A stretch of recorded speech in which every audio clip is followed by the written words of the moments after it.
I think we need to build caring communities, and Mike Morris is doing that, and so is Mike Schreiner. So I see that at the doors, especially when I meet folks on ODSP who are or seniors with a fixed income. They express how they've had to choose what meals they have to cut because they can't afford groceries.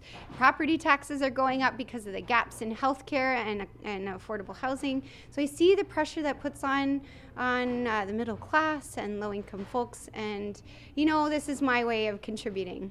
So when I think of the low-rise building I was at recently, folks there on ODSP, and the new ownership, they've been paying their rent on time, they've lived there for years, all their support services are close by, and they don't have extra income or capacity to find a new place to live. We have a 0% vacancy rate of affordable housing. So I think in the private sector and for government funding, we need to make sure we protect those units where tenants are living so that we can maintain their shelter as long as they're, doing what they need to do. And as a community, we need to support folks. Two-way all day go, I, as a city councillor, people email me and say, again, I've been left behind by full buses that drive right past me. One of our campaign staff, we have a lot of folks that commute and use transit as a way to get back and forth. It's part of our values to invest in transit. And it takes 2.5 hours to get here from Toronto. And that's if the train wasn't canceled,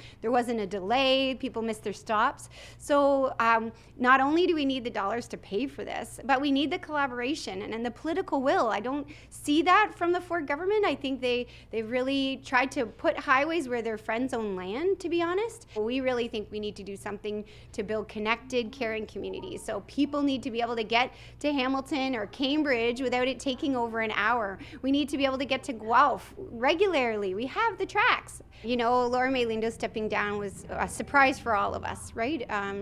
She was a valued member of Parliament, provincial Parliament.